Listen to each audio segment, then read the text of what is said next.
আসসালামু আলাইকুম দর্শক, অনেকেই কলম্বো লেবুর বড় চারা খুঁজে থাকেন। সব সময় হাতের কাছে ভিডিও থাকে না, বিদায় দেখানো সম্ভব হয় না।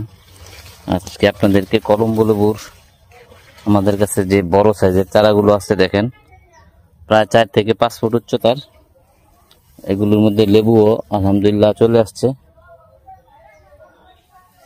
আমি আপনাদেরকে লেবুর ফুল আসছে এমন একটি গাছ দেখাবো।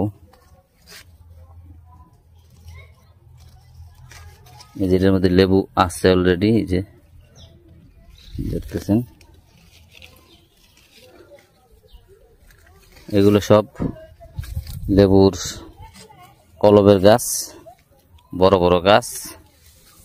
ইনশাল্লাহ এই সিজনে এগুলোতে লেবু ছিল, আবার কিছুদিনের মধ্যে আবারও লেবু আসবে। তো যাদের এই সাইজের লেবুর চারা লাগবে, কলম্বো লেবু আমাদের কাছে আছে, যোগাযোগ করবেন ইনশাল্লাহ।